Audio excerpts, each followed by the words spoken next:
আমার মায়ের জন্য আমার সংসারটা একেবারে শেষ। সংসারটা করতে পারলাম না। মা আমার ভাগ কাউকে দিতে চায় না। প্রতিটি ছেলের আজকের ভিডিওটা দেখা উচিত।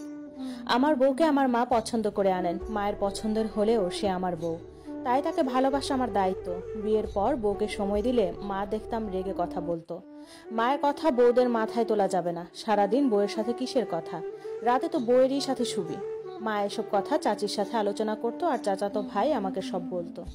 আমি বুঝতে পারলাম আমার মা বউকে সময় দেওয়া একদমই পছন্দ করছেন না। তাই দিনে বউয়ের সাথে তেমন কথা বলতাম না, একটু দূরে দূরেই থাকতাম। মা বলতো বউরা সবার সাথে একসাথে বসে খেলে সংসারের অমঙ্গল হয়। তাই আমি রিনাকে মানে আমার বউকে পরে খেতে বলতাম। তবে মাও কিন্তু বাবার বউ, কিন্তু মা ঠিকই বাবার সাথে বসে খায়। আমার মায়ের বয়স এই প্রায় 52 চলতেছে। আমি মায়ের একমাত্র ছেলে, তাই মা আমাকে ভাগ করতে চান না। আমিও মাকে ভীষণ ভালোবাসি। আমি প্রথমে বিয়ে করতে চাইনি, তবে পরে মা জোর করে বিয়ে করায়। যেহেতু বিয়েটা মায়ের পছন্দের মেয়েকে করেছি, তাই বউটাও আমার মায়ের জন্য, আমি এটাই বুঝেছিলাম। তাই মা যখন যা বলতো তাই করতাম। আমি আর রিনা বাইরে ঘুরতে গেলে মা অনুমতি দেয় না, তাই ঘোরাও হয় না। মা যা বলবে তাই হবে। কিন্তু এরপরও হাজার হলেও বউ তো, একটু তো ভালোবাসতে ইচ্ছে করেই, একটু বউকে যত্ন করতে ইচ্ছে করেই। তো বউয়ের একদিন ভীষণ দই খেতে ইচ্ছে করছিল। দই আমার বউয়ের খুব পছন্দ, কিন্তু আমাদের বাসায় কখনো দই আনা হয় না, কারণ আমার মা বাবা বা আমরা কেউই দই খাই না। তো সেদিন রাতে আমি বউয়ের জন্য একটা দই নিয়ে আসি।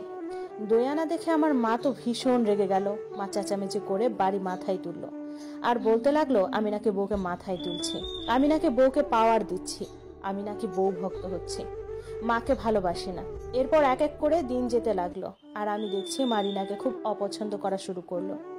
রিনার প্রতিটি কাজে দোষ ধরছে। রান্নায় লবণ কম কেন, ঘরের চিপায় ময়লা কেন, সোফায় হালকা বালু থাকলেও সমস্যা।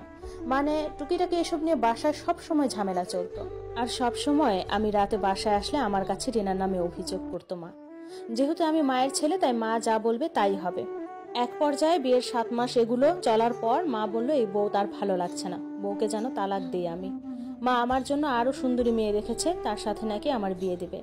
আমার বউ মানে রিনা দেখতে শ্যামলা ছিল, তাই কখনো তেমন ওর উপর আকর্ষণ অনুভব করিনি, তাই ওকে তেমন যত্ন বা ভালোবাসা দেইনি বা জন্মায়নি।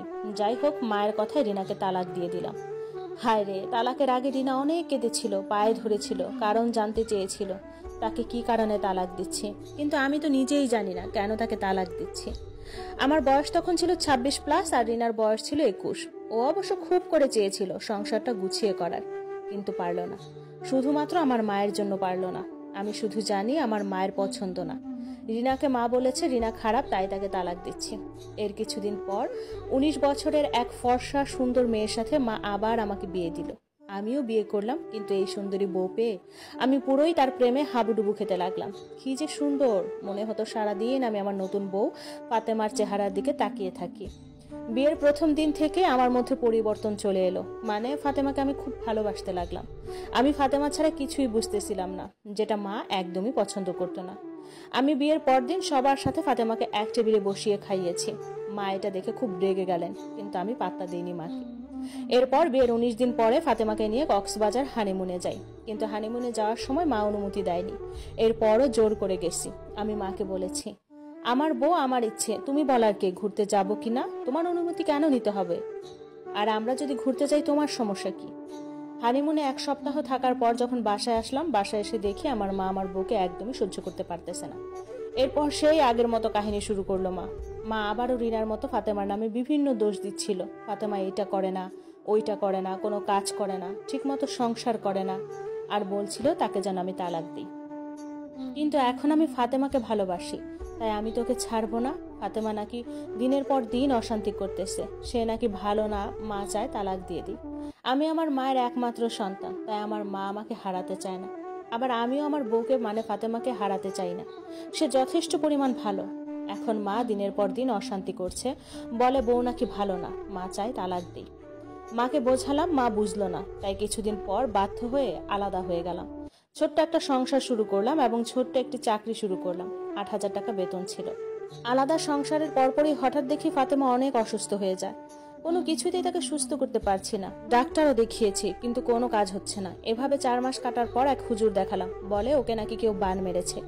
কথা শোনার পর ওর বাবা মা ওকে নিয়ে যায়, সুস্থ করার চেষ্টা করে।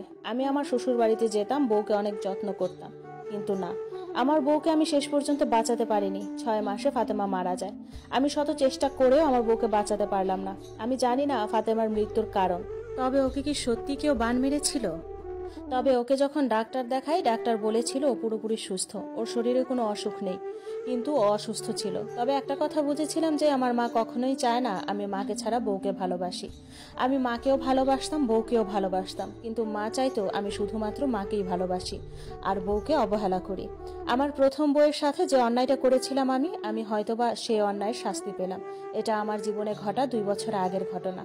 মা এখনো চায় আমি বিয়ে করি, কিন্তু আমার কেন জানি মনে হয় ফাতেমার মৃত্যুর জন্য মাই দায়ী। আর মা তো চায় না আমি আমার বউকে ভালোবাসি, তাই আমি যতই বিয়ে করি আমার মা আমার ভাগ আমার বউকে দিতে পারবে না। আমি চাই না আর কোনো ফাতেমার জীবন শেষ হোক। মায়েদের 2টা রূপ হয়, 1 সন্তানের সামনে সে ফেরেশতা, 2 বউদের সামনে তার আজরাইল।